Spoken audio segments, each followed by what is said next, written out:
this week was Fearless Concurrency. Hopefully some of you have had a chance to go through the chapter. It's a fab chapter, and I'll try and give us a little whistle-stop tour of it now to just check everyone's on the same page. And if anyone has any questions about it or particular points they thought were interesting that I don't mention, then yeah, feel free to just shout out or post in the chat, and Alex will kind of keep an eye on it if you do have any questions. I'm going to cover using threads to run code simultaneously on different hardware threads, using message to transfer data between threads, and shared state concurrency, which is to do with sharing memory and having it accessible to multiple threads, and also extensible concurrency using sync and send. So I'm sure lots of you know, given that Rust is quite a performant language, but one of the main reasons people kind of reach for concurrency is speed and reactivity. It's important to kind of nail down a couple of key concepts. We won't go into a huge amount of detail as it kind of mentions in the chapter, but concurrent programming is slightly different to parallel programming in that concurrent programming, you do have different parts of your programming executing independently, but not necessarily at the same time. It might just be interleaving parts of it. And then parallel programming is where they might be executing at the same time on different hardware threads. So you can think this is not my diagram, but it's nice and handy. So 2 queues for 1 coffee machine. You generally try and interleave it fairly so that everyone gets their coffee in a reasonable time frame. Or parallel, you might have 2 different queues for 2 coffee machines. Everyone still gets their coffee in a timely manner, but you can see it's not interleaving. So concurrent looks something like this. You've got a couple of tasks to execute. You do a little bit of one, a little bit of another, a little bit of one, a little bit of another. Whereas parallel, you've got 2 different CPU or hardware threads that can be running completely in parallel, but there's no concurrency necessarily there. Or you can have something which is parallel concurrent execution. So here you've got 2 CPUs running in parallel, but within those threads, there is concurrent task managing going on as well. So different parts of tasks are interleaved with parts of other tasks to make sure that all of them get done in a timely manner. So you can think of this as dealing with a lot of things at once in the form of concurrency, or dealing with a lot of things at once, doing a lot of things at once. So doing multiple things at any one time. And parallelism is not necessarily the goal of concurrency, but by having a good structure that allows concurrency, you can better parallelize things, because by making things able to be executed concurrently, you're also kind of gearing them up to also be parallelizable, because you're allowing them to be interleaved. And with parallel execution, you could be trying to access the same resource, which is similar but slightly different to what might happen during concurrent programming. If there's only one processor, this is a nice example that someone gave. Like, for example, if you have a mouse and a keyboard, you want to be able to use both of them, even if you've only got one processor, which means you might need to be checking both of those hardware items in order to respond to any changes. And that doesn't necessarily have to be done using parallel processing. It can be done using concurrent processing. But you'll need to communicate them via some kind of communication as well, because there may be things that depend on both of them. There's a nice video from a Go developer called Rob Pike, which is quite nice on this. And there's also an older paper called Communicating Sequential Processes, which is highly recommended, although I have not read all of it. But there's a nice little quote from like the very early on in it, which is that in order to use a multi-processor machine like we have now on a single task, then component processors must be able to communicate and synchronize with each other. And it's that kind of communication and synchronization that this chapter covers in the context of Rust. Now, the thing about fearless concurrency, and the reason they called it fearless concurrency, is because it kind of popped out of the fact that the ownership model and the type checking in Rust are so strong that a lot of things that are common errors in concurrent programming just don't happen in Rust, which is really nice. It doesn't fix everything, but it does really help try and push as many errors as possible from runtime errors down to compile time errors. Which brings us on to section 1. So using threads to run code simultaneously. So if we need to run our code in a process, and we want to potentially we have multiple processes on our machine. So we want independent parts to be able to leverage those processes and run simultaneously with independent parts running on each thread. So we start bringing in threads. This allows us to get better speed, because as mentioned, they're running in parallel, totally separate hardware. And also you can keep your applications interactive sometimes. So I mentioned the single processor case needing concurrent programming, but you could also have something happening in parallel where you could have one executing on one thread and another thing executing on another. So if you've got the classic example is if you've got a user interface that might be on one thread that will always be kept active and responding to things, and then any heavy duty work, any big calculations can be done on a different thread, and that way you'll still have a really nice interactive UI. The drawback of these things is that you end up with complexity. Multi-threaded code can get quite complicated quite quickly, especially if it's not geared up from the start to be working in a concurrent way or in a parallel way. And you don't necessarily have a guarantee about the order in which parts of your code will execute if they're executing on different threads. And those dangers that you get with Rust, that you get with multi-threaded programming, like race conditions, deadlocks, and bugs, these are things that can still happen. The first of these, that can still happen. So Rust protects you against some of these, but it won't protect you against things like deadlocks necessarily, as we'll see later. The threads within Rust are one operating system thread per language thread, which is a nice, simple model. It has its own set of drawbacks, but it means that it provides Rust provides the bare minimum threading implementation, and then there are libraries that will allow you to do more. Creating a new thread is super easy. You just use std thread, and then you can do thread spawn. And we actually saw this example in the chapter on functional programming, if you recognize it. So here we've got a capture, so we've got a closure, which is a capture, and it's got a for loop. It's then going to print out some numbers and then sleep for a bit. And then this one as well. So the order in which these execute isn't necessarily well defined because this is happening on a different thread. So we're passing in our closure with the code we want to execute. It's going to be executed on a different thread, and then this one is executing on our original main thread. So when we actually look at the output, it might differ per machine, but you can see some of it's on the main thread, some of it's on the spawn thread. And those are kind of interleaved, not through concurrency per se, but through parallelism. They're executing actually on different hardware threads. And the application can terminate before the spawn thread completes because it's not executing on our main thread, and we haven't done anything to wait for it. So it can just, here we only finish at 5, even though our loop went all the way up to 10. So that's something to be aware of. If you do want to make sure that your thread finishes, then you can do handle join. And what that will do is it will make sure that your thread terminates. It's saying, wait for this to complete. You might have noticed that there it does an unwrap, and that's because if a panic happens on a different thread, you might want to know about it in your main thread so that you can do something. But it's worth making a note that here our unwrap is just going to panic, but you might put in proper error handling here to handle what you want to happen if your thread panics. And I mentioned earlier about the borrow checker. Sorry, not the borrow checked, the borrow checker. The borrow checker in Rust, it makes it really clear that the data that a thread uses, it has to own it, apart from in some cases that we'll come on to later. So just as in the functional programming case, you get this error here if we're saying we're just going to print the vector that we're trying to pass in. So it's going to by default just take it by reference. But the problem here is that we don't know what's going to happen to the vector on the main thread. So we actually still need to own it. You get a nice error. Closure may outlive the current function, but it borrows v, our vector, which is owned by the current function. And so it could outlive the data that it's trying to use, which is a big no-no. In order to get that to work, we have to move the vector into our closure. But that means we can no longer use our vector on the main thread anymore because we've moved it onto a different thread. But there are ways we can share data that we will see soon. So another way of passing data other than sharing data, which we'll come on to later, is passing messages. There's a quote in the book that comes from the Go community, which is, do not communicate by sharing memory, instead share memory by communicating. Which is a nice message. I know that it's not what lots of people will do by default. It's certainly not, I think, people's instinct, but it is a really nice mechanism. And for lots of cases, it might be sufficient. So it's definitely worth knowing about. In Rust, the way that messaging is done is using a channel.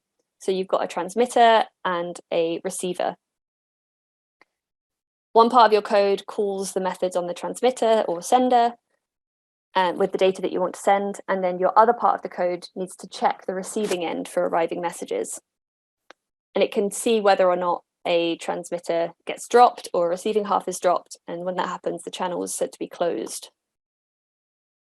You can do this by pulling in this example here from stdsync, which is a multiple producer, single consumer type.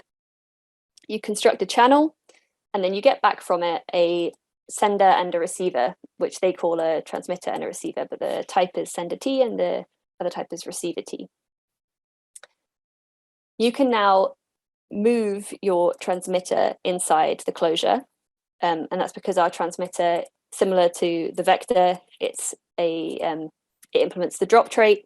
It can't be copied in, it has to be moved in. And then once we've done that, it's of this type sender, and we can actually send some data. So here it's constructing a string, sending it via our channel, and then unwrapping it to check everything's all kosher. And on our receiving end, we are using our receiver created from our channel and then unwrapping the result. And that way we've sent data from one thread straightforwardly to another, and it's super simple to set up. Obviously, as with most multi-threading things, I'm sure very easy to get wrong in a more complex program, but for simple cases, it's really neat. And the send method returns a result. So again, you can unwrap it and check whether or not something's gone wrong. This means as well that if the receiving end's already been dropped and there's nowhere to send a value, then the send operation will just return an error. Here, this receive method is actually going to block on the main thread, which might not be what you want, but it is useful in some cases. So if you know that you're waiting on a message, you can't go forwards until you've received this data from another thread, then you can just wait on it. And then once it's been received, it will get a result to tell you whether or not the message has actually been sent, because when the sending end of the channel closes, it will actually still send something. It will send a notification saying that it's closing, and that means the receiving end will get an error that the signal has no more values coming. So if you're waiting on it, then you know to wait no longer. The try receive method is another one you have available, which doesn't block, but instead returns the result immediately, and you can then check that result to see whether or not there are any messages coming. I mentioned earlier that this is the multiple producer, single consumer type of channel, and we can see that here by well, actually not quite, but here you can see it's one producer, but it's sending multiple values. So here we're constructing a set of strings, looping over them, and we're using that same transmitter to send multiple strings. And then on our receiving end, instead of just calling the receive method, we're actually going to use it like an iterator. And when the channel's closed, this iteration will just end. And this is a really nice, neat syntax for if you know you're going to be waiting for multiple messages, like if you've got something running on another thread, which is the bulk of your work, and then your receiving end is just basically checking for updates. It's a really clean syntax here. You can also send it from multiple threads. So this is the multiple producer case. So this was more sending multiple bits of data, but we can also have multiple producers. And the way we do that is we can clone it. So if we clone our transmitter, then we can send that cloned version. We can move that into one of our threads, and then we'll still have the original one, or we could clone it again and move that into another thread. So we've got 3 threads here at play. We've got our main thread, we've got this thread that we've spawned, which is going to say hi from thread 1, and then we've got this second thread, which is going to say hi from thread 2, and our receiving end is going to receive it just as if they've all come off the same thread. It doesn't really care where the data is coming from, as long as it's coming from this transmitter, and which it is, well, the cloned version of the transmitter, but that cloned version will still correspond to the same receiver, which again is really, really nice, really neat syntax. And then the next section, this section is probably, I'd say, the more familiar route for many people, but also the more danger prone. And this is shared state concurrency. This means you want multiple threads to be accessing exactly the same memory location at the same time. Well, you probably don't want it to access at the same time, but you want it to be available. And so to achieve this, we need something like shared pointers, but for multi-threaded processes. There's immediately some danger points that we have to be aware of. So how do we stop two threads trying to write to the same data at the same time if the threads are running in parallel? We have no control over that. And how do we prevent trying to read from data which is in the process of being written to? The way we do that is using just the humble mutex, which you've seen in hopefully other languages. It's a neat little lock, basically. And this allows only one thread to access data at a given time. So to access, and actually not even just one thread, it allows one kind of function to access that one execution process to access it. It doesn't necessarily have to be on the same thread. You could be dealing with a concurrent system, which is all happening on one thread, but if one process has locked the data already, then you might not have unlocked it. So it only allows one thing to access the data at any one time. To access that data in a mutex, you need to acquire the mutex's lock, and that lock keeps track of who has access to it. And by doing that, it means that no one else can read from it or edit it at the same time. By virtue of the way they're implemented, you have to acquire the lock before you can use the data. You just don't have access to it otherwise. And then when you're done with the data, the mutex guards, you need to unlock the data so that other threads can acquire the lock and you don't end up with just locked data forever. And Rust's mutex type takes care of this for us, which means it's quite difficult to accidentally leave a resource locked. It does that using scoping. So for those of you from a C++ background, it's using the exact same RAI pattern, although it doesn't necessarily call it that, which is this again kind of scoping. So here we've got our data, which is guarded by a mutex. We then create ourselves a little scope in which we want to lock our data, and then we acquire the lock and then unwrap it to get the data out, which we can then modify by dereferencing it. And it's important to note, for those of you who were here for earlier chapters, unlike with things like the borrow checker that has non-lexical lifetimes, mutexes are very much firmly on the lifetime, on the scoping, not to do with the lifetime, not to do with the borrow checker. It's totally orthogonal to that, and it's very much to do with scoping, because the unlock will only be called when that goes out of scope. So there's no way you can do it other than by having your nice curly braces in there to tell you that you've unlocked the data. The call to lock actually returns a smart pointer called a mutex guard, which is wrapped in a lock result that we handle with unwrap. So here I've kind of broken it down. We've got the lock result, which is wrapping our mutex guard. We then unwrap that result to see whether or not we managed to get the data. And if we did manage to get the data, then we can unlock it. Sorry, we can unlock it, we can modify it. So, and or we can get the data out. So here we've returned an integer by just dereferencing it. As mentioned, so a mutex guard is a smart pointer that implements deref, which is why this works here. And crucially, it has the drop implementation on the mutex guard, which means that when it goes out of scope, as mentioned, you release that lock, which means someone else can access it. So if you didn't have that scoping, what you would see when you tried to print out the mutex at the end is that your data was still locked. And then if you tried to print that mutex, it would, rather than showing you the data, it would show you that it's locked, basically. As mentioned, mutexes call drop, which is how they unlock the data. That means that they can't implement the copy trait. And so the usual reference rules apply as they did with string and vector in previous weeks. You need to move them into the threads to avoid violating lifetime rules. So that's this move keyword here. And this means that a mutex can only actually be used by one thread. So on its own, a mutex is not going to help you with shared concurrency. It just won't do the job for you. because it can only be accessed by one thread at any one time, because all you can do is move it around. And simply wrapping the mutex in the reference counted smart pointer from last week, it'll get us slightly further, but it's still not going to work. We're going to run into errors for very good reason. So in this example here, we're saying, okay, I want to create a counter. I want it to be able to be accessed from multiple threads without any issues with data races or anything. So, or less to do with data races and more to do with concurrent access. So I'm going to put a mutex on it, and then going to create a reference counted wrapper around it so that I can move it around and have multiple people own it.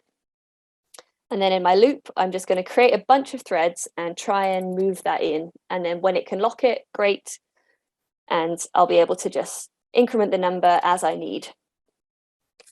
So this isn't going to work. And the reason it's not going to work is because Rust is saving us from ourselves. It doesn't give you a great deal of information, but it tells you that it cannot be sent safely between threads. This type, reference counted mutex, can't be sent safely between threads. So it's not going to get us our shared concurrency that we're looking for. And that's because the send trait is not implemented on this type.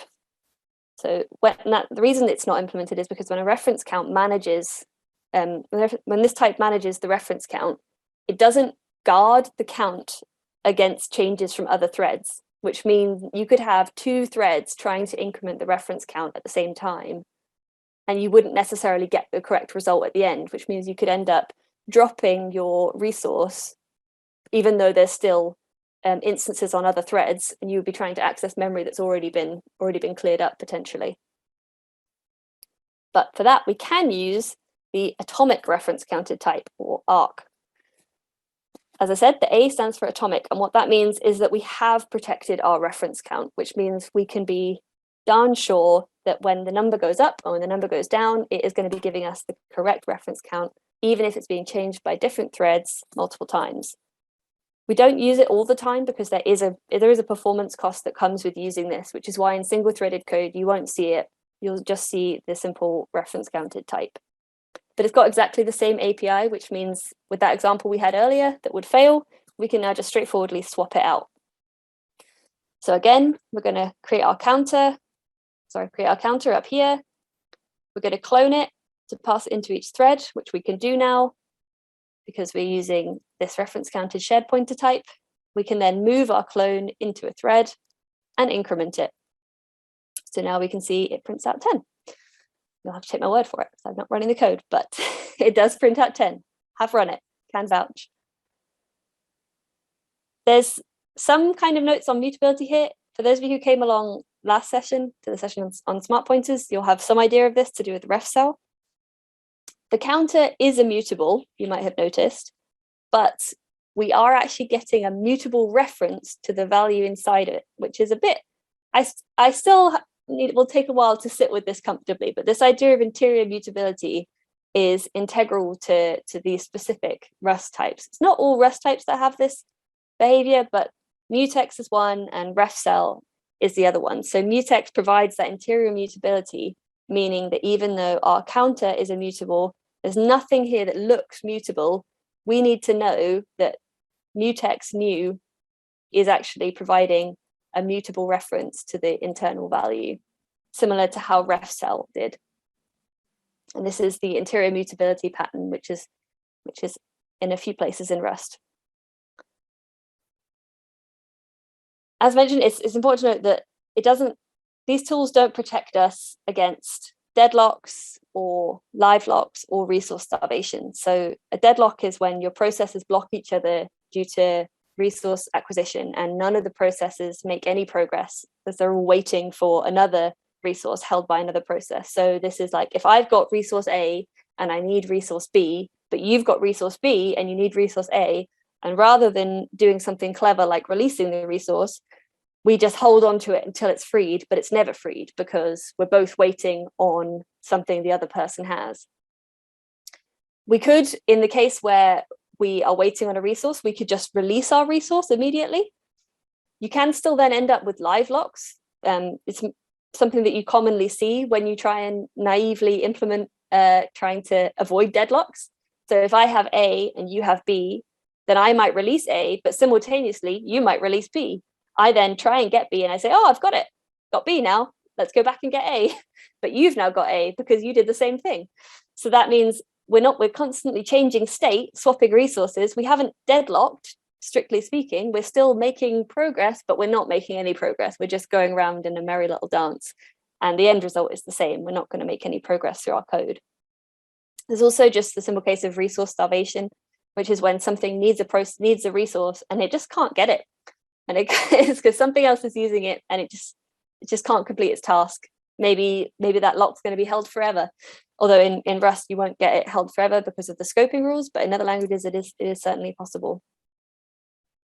So it's important to be aware of those things if you are trying to implement that kind of multi-threaded code.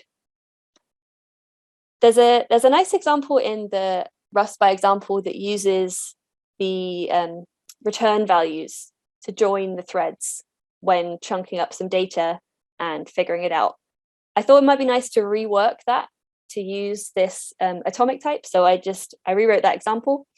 So this is an example where you've taken some data, which is separated by new lines here, and we want to deal with each of these lines on a separate thread rather than trying to deal with it all together. So this is a classic case of data processing. I know it can all be done totally in parallel, but I just need a way to do it. So here we're going to split our data up into based on the white space and get our chunk data. What we're going to do is we're going to add up every number. So we need to have a running total, for which I'm going to use an atomic reference counted type. And then I'm going to wrap my integer value that I'm going to increment as I go. I can then loop over the data by calling chunk data enumerate. And then just like before, I'm going to clone my reference counted mutex, my atomic reference counted mutex, and I'm going to move that into my thread. So here we're doing thread spawn. I'm keeping track of the handle so that I can make sure that they all finish before I end. And then here we're getting the result out by getting all the characters out, converting them to digits, and then summing them up. This time, I might not be able to get a lock on the mutex immediately. Someone else might have the lock. So in order to do that, I'm going to loop and try and get the lock. If you wanted to make sure that it completed and didn't just keep looping forever, you could, in theory, add some kind of timeout or some other kind of error checking. But here I'm just saying, okay, if I manage to get the mutex, then I should, so if I manage to get the mutex by calling lock, then I'm going to dereference the value and just add in my result. And then if I don't manage to, then I'm going to wait a little bit and try again. And the end result is that you can then take those thread handles, get the iterator off of our vector of thread handles, and then just join them all. And then check that they all succeed by unwrapping it, and then we'll end up with the sum. So we've chunked the data really straightforwardly, and then we've made use of that shared resource to add in the values. Now, depending on the use case, that might not be the most efficient way to do it. You might want to just queue up all of the values in your results, and then here, instead of just calling join, you would actually call join and get the result off of it when you unwrap it and then add it in. And that's what happens in the Rust by example case. But I thought it was quite nice to just be able to try it out with the atomic reference counter type and see that it all does work. You can quite easily poll to get your lock and do your little thread sleep as needed. Which brings us on to the final section, something we've mentioned earlier in the context of talking about how the mutex guard does not implement send. So a type is send if it's safe to send it to another thread. So a mutex guard is not safe to send. A type is sync if it's safe to if it's t is sync if its tref is send. And if its tref is send, then that means it's safe to share between threads, but you can't send it between threads. So it's subtly different, but it is important. And the reason these kind of exist is, again, touching on what we did last week, not everything obeys inherited mutability. So because of that interior mutability pattern, some types are allowing you to have multiple aliases to a location in memory while mutating it. And so by having this sync and send type, you can identify which ones are not thread safe and in what manner are they not thread safe? And that's what the sync and send traits are used for. They kind of capture that information. So the send marker trait allows you to show that you can transfer ownership between threads. So this is when we do that move, we need to know that that's completely safe, and not everything is send, but almost everything is send, and it indicates that the ownership of the values can be transferred between threads. The reference counter type it can't be send, because if you cloned it and you transferred the ownership to another thread, then as mentioned, you might get multiple threads trying to update the reference count at the same time. And because that reference count is not guarded in any way, you could end up with totally invalid reference counts. And types composed of other send types are just automatically marked send. So if you create any types yourself, you don't need to implement this. In fact, there's no way you can implement this safely. So if you're writing safe code, you will never implement this explicitly. It will always be implicitly done for you. And almost all primitive types are send. Sorry, Ciara, we've got a question from the chat. I'll try. Well, it's partially been answered already, but do you know of any other types that don't implement send?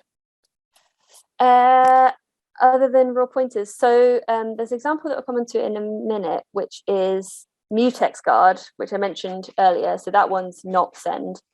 Beyond raw pointers and reference counter types, I mean, any of those like ref cell types, I think none of those are send either.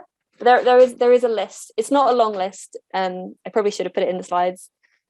Yeah, I can try and find it afterwards, and then we can go over it. Cool, thank you. So then you've got the sync marker trait, which, as I mentioned, is to do with sharing it, so allowing multiple threads to access it. And yeah, that means it can be accessed from multiple threads. And any type is sync if its reference is send. So the reference can be sent to another thread, even if T can't be sent to another thread. As long as tref can be sent to another thread, then it's sync. And primitive types are sync, and types composed of types that are sync, again, are also sync. And once more, you won't be implementing this trait yourself. You will just get it by virtue of what your type is made up of. So the reference counter type is not sync for the same reasons that it's not send. You don't have that incrementing on the reference count.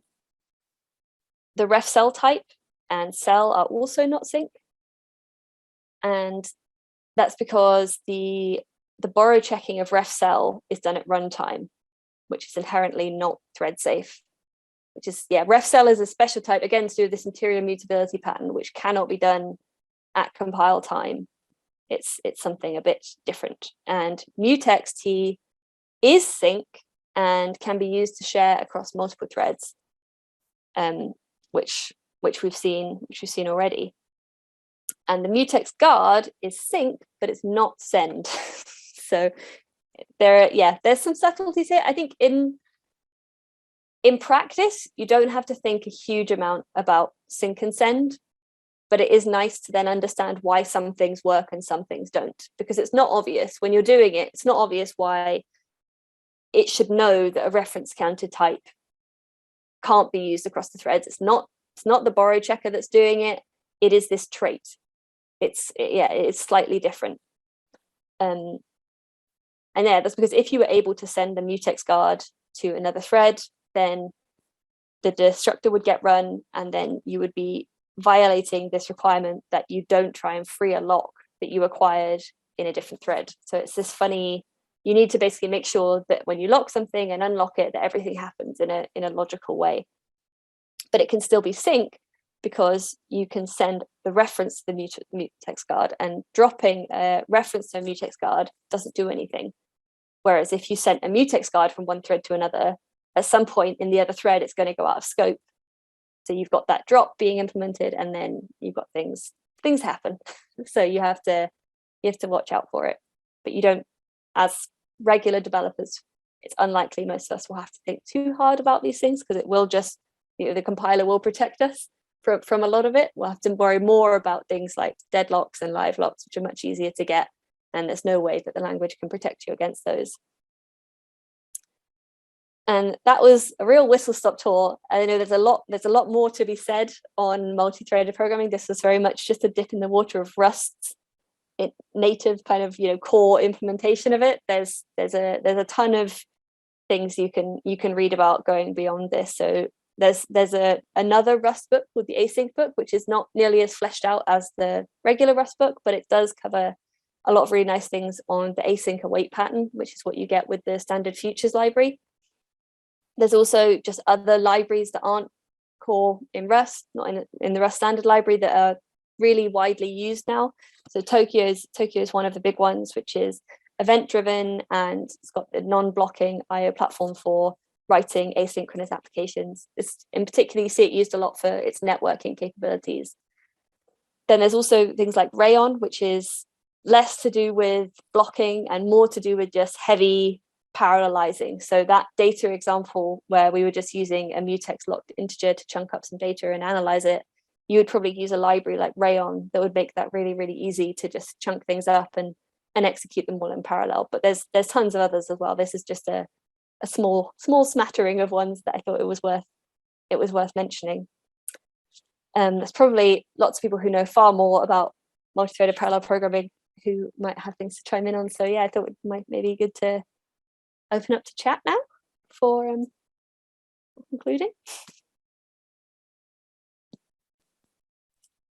Thanks very much, Ciara. I'll keep an eye on the chat for any more that come in written down. But just based on what we were saying earlier about the any other types that might not implement send, I was just trying to refresh my memory and trying to quickly Google it, but got too many tabs open at the same time.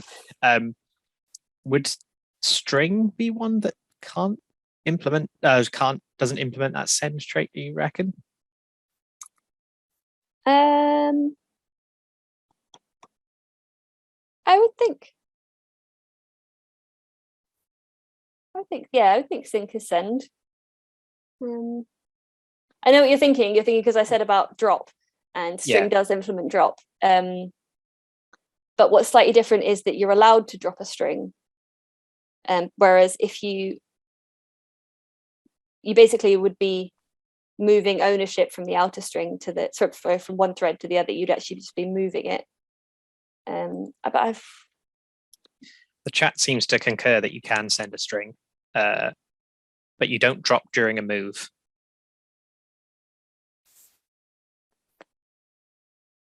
Yeah, it's less to do with the drop being done on move and more to do with that from what I've read is that the agreement when you move a lock is that you won't change it. So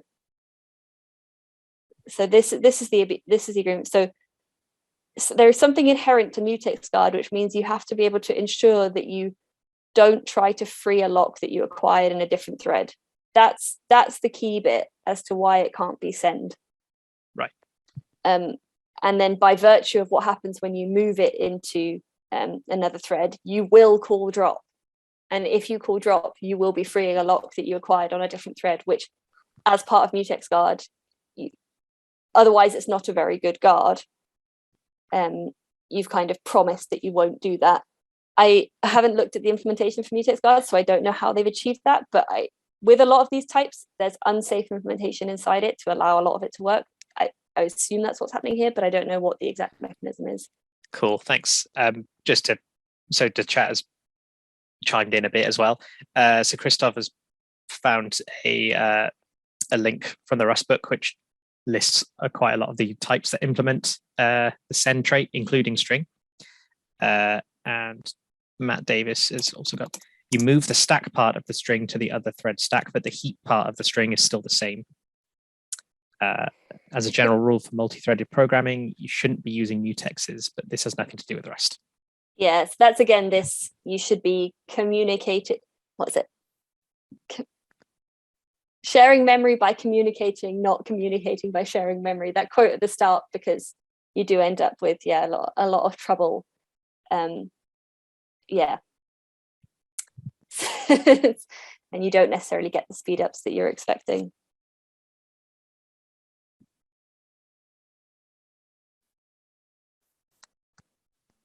ideally is when you have trivially parallelizable programs, right? Like you showed the example of. Just spun out, do your work, and then eventually you fun in again, right? Yeah. And there also makes a point of kind of talking about there being those different use cases for that kind of parallel. So for some, it is a case of I've just got loads of work to do. I just want to farm it out, get it done, and then come back when you're finished. But then there's also the case of that kind of reactivity where you actually, it's more of a kind of concurrent workflow, which may or may not be parallel, where you just need to be doing a little bit of everything all the time. And it's less to do with performance and more to do with making sure you're making progress on all fronts. So it's, yeah, it's kind of different, and there's different libraries for different things. I've only covered a couple here because it's not something I've done a huge amount of. So if anyone's got more experience than me and wants to do a talk on it, I think it'd be really nice to do some more talks on the various more specific use cases, because that's you can't really go much further than these basics until you start specifying why are you doing this, why are you trying to do this multi-threading, does it need to be multi-threaded? Because a lot of the time single-threaded is probably sufficient, but when you want it multi-threaded, you just need to be really clear on the reason why. Yeah, that's the thing, right? So multi-threading is not necessarily what you want, right?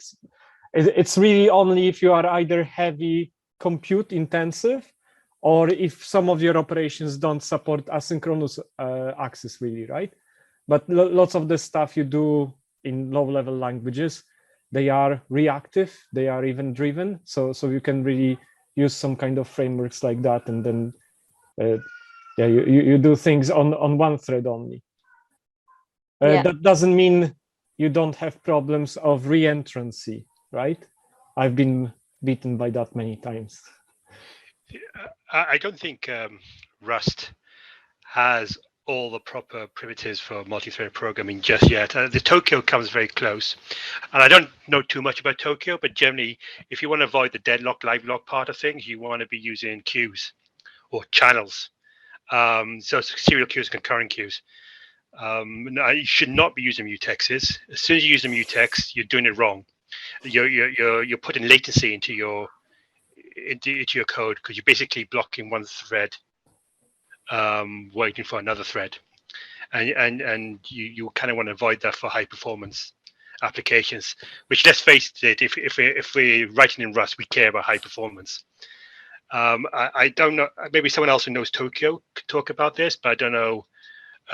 Rayon's pretty good for just purely movement of data, but for doing things like actors, where one thing controls a single resource, and you have to send messages from multiple producers to the actor. You could probably use the MPSC channel stuff to do that.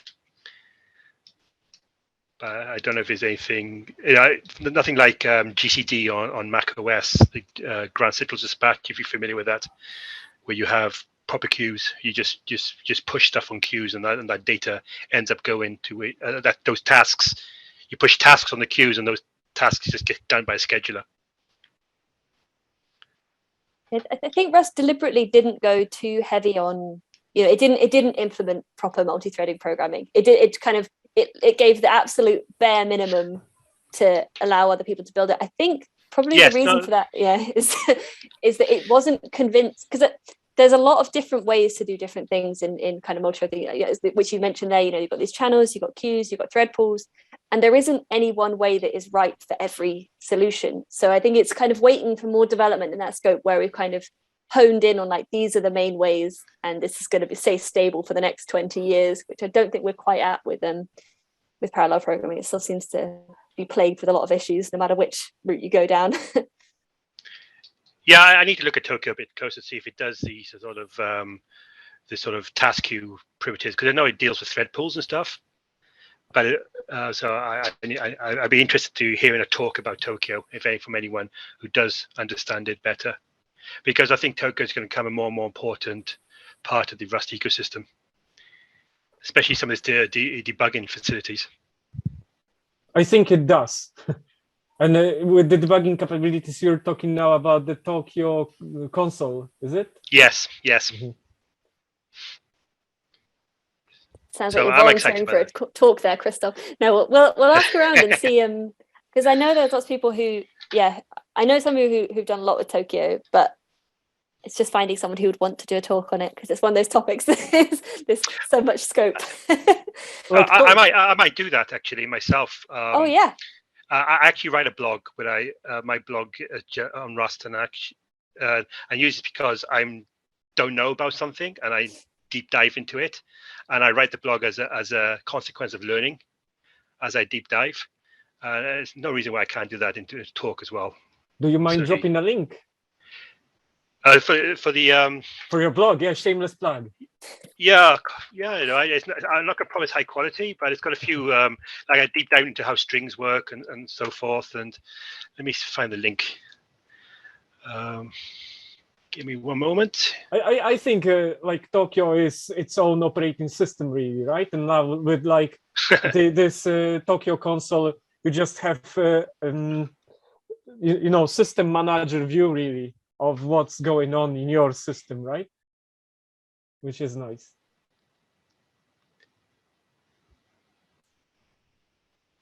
Someone else found it as well. Right. Rapid. How did they know? That's spooky.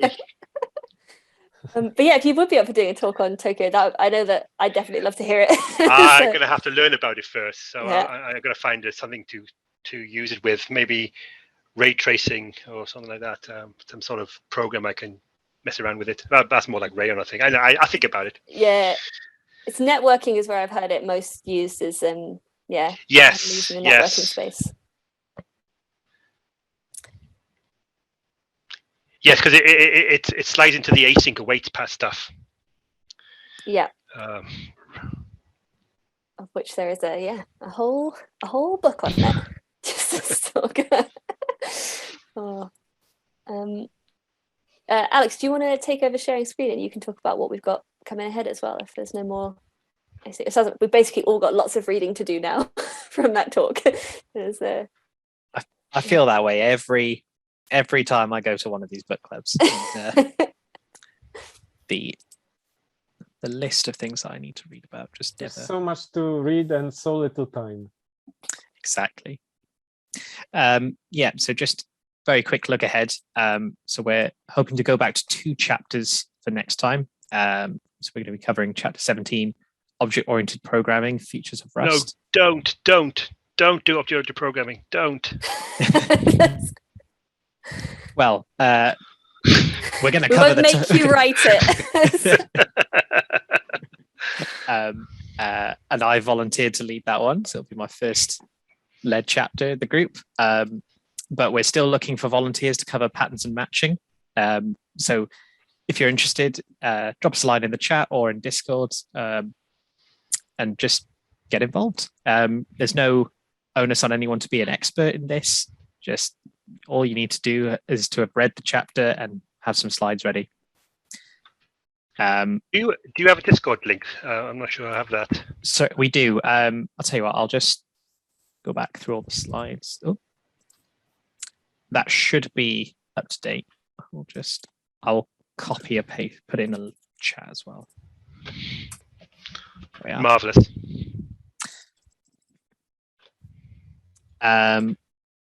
So yeah, dates coming up. So next week, Wednesday, Richard Shepherd is going to be giving a presentation implementing an Enigma, all about implementing the Enigma machine in C++. I've got that right, haven't I, Richard? It is C++, not Rust you're doing it. Yeah, good. And the week after that, on the Thursday, 3rd of March, is when we intend to do OO programming and patterns and matching. The link is invalid. I will get you a fresh link now, Matt. Apologies. No, it looks like it's been hijacked, and now it actually links to some shopping site. Oh, Terrible. Yeah, I'll get you a valid link now, and we'll take the old link out of the slides. Let me just test that to make sure. Yeah, it's been hijacked. try I don't know now. how.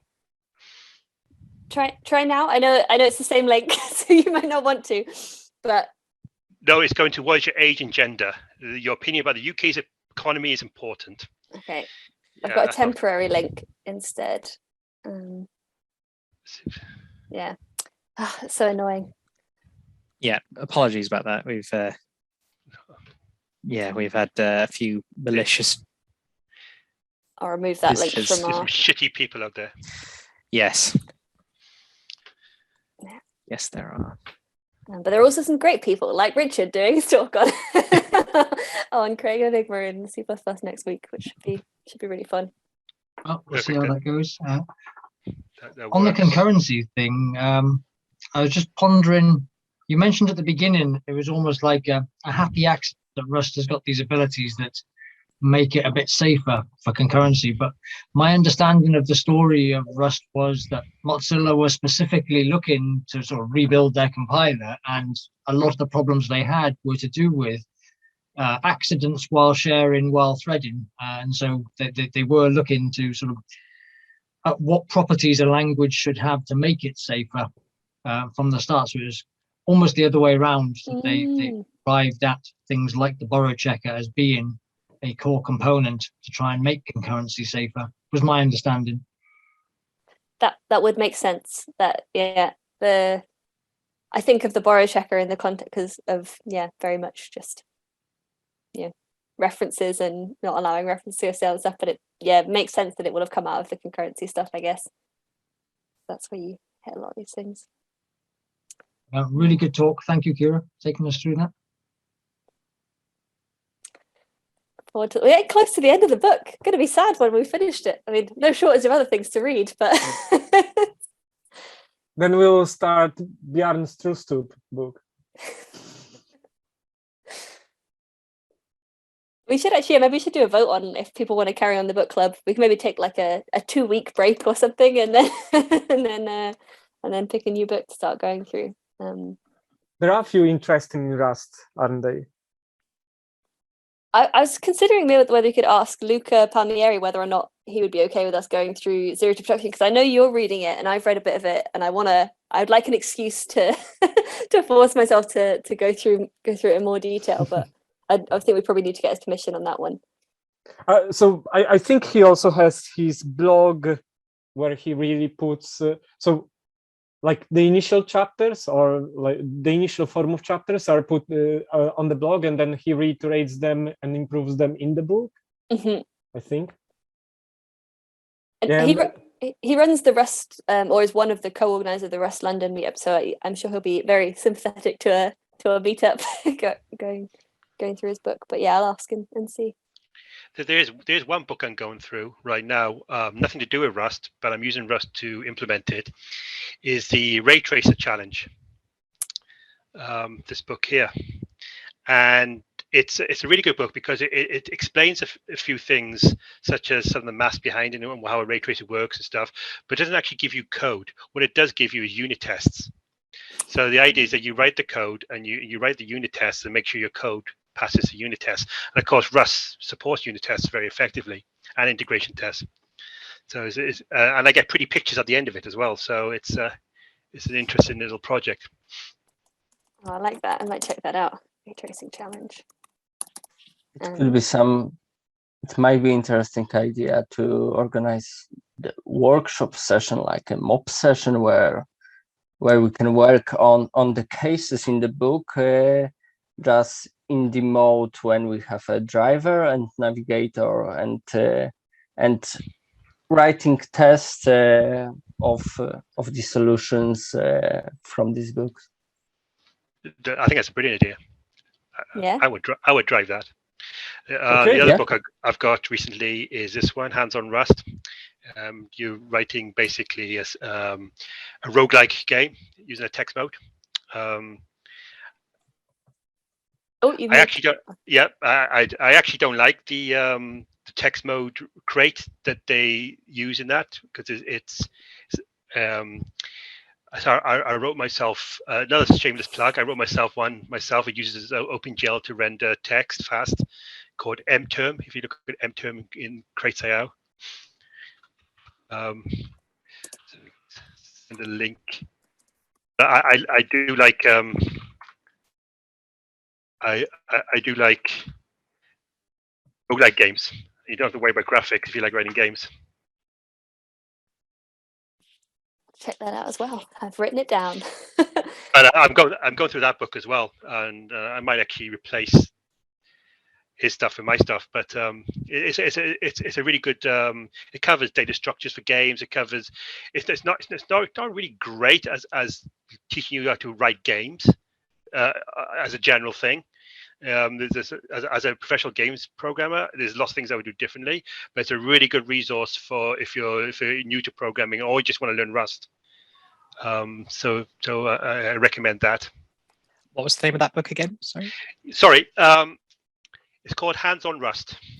Rust. And the absolute best book that I've seen for teaching Rust is the O'Reilly Programming Rust book. I find that actually a lot better than the Rust book for teaching Rust.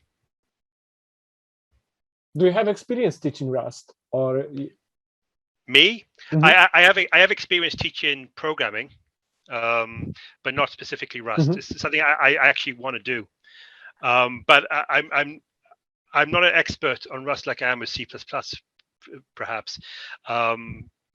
Because my view of Rust is quite limited. I haven't been messing around with, say, for example, Tokyo and stuff like that.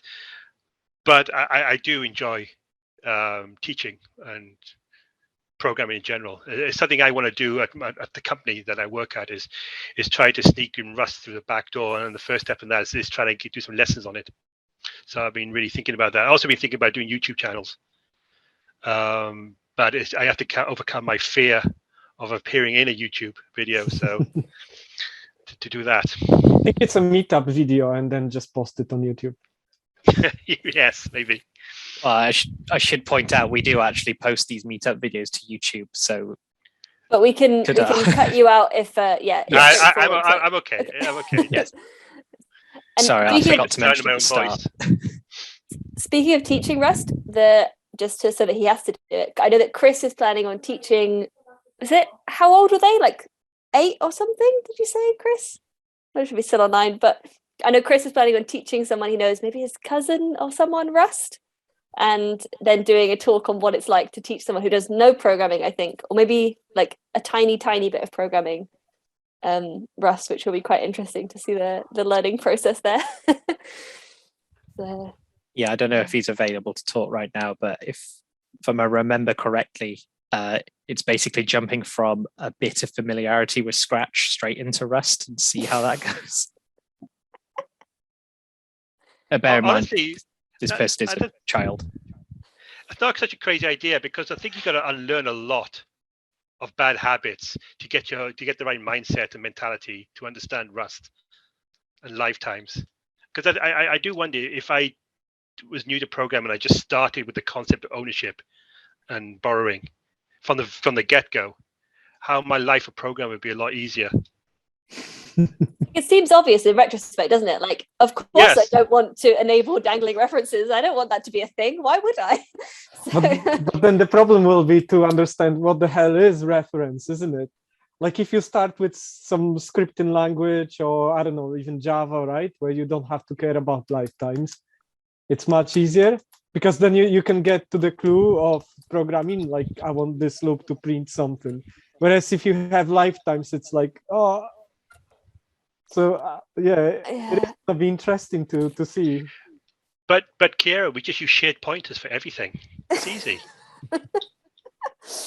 Oh, yeah, and also like one thing I really like in Rust is so the fact that the copy is of the item on the stack. I just think makes so much more sense than always doing a deep copy for like in C++. Like the fact that how easy it is to accidentally copy a heap allocated item, just makes me sad every time. And it's easy to not do it once you know, but the fact that it's so easy to do accidentally means that when you're learning it for the first time, you immediately have to learn about references and const references and ref, and there's so many things, whereas in Rust you don't have to learn about that yet. You can kind of wait. It is. C++ is more explicit with the move constructors and stuff to do that, but it's just mental burden. Yeah, carry anymore. I actually have to shoot on as well, but see you all next week for Richard's talk, and the week after that for one of the OO chapter. For those of you who don't hate OO so much that you won't come. And pattern matching, if anyone is keen to lead the chapter, again, please get in touch with the Discord. Don't use the link at the beginning of the slide. I might come for the OO talk, only to throw abuse, direction, Excellent. I literally think it's the worst mistake ever made in programming in the last 30 years. Well, I know to be critical of it now. So perfect. The talk, I can tailor make it just for you. Oh, we were actually talking about this the other day, and actually, like, the context in which you're taught that OO is useful in the real world are never used in any of those contexts. So it's like, when is it? I mean, it is used, obviously, but it kind of always feels by accident. No, yeah. Anyway, I do have to go. Thank you for the talk. Bye. Great. Thank you very much. Bye-bye, everyone. Bye, thanks. Bye bye. Yes, yeah.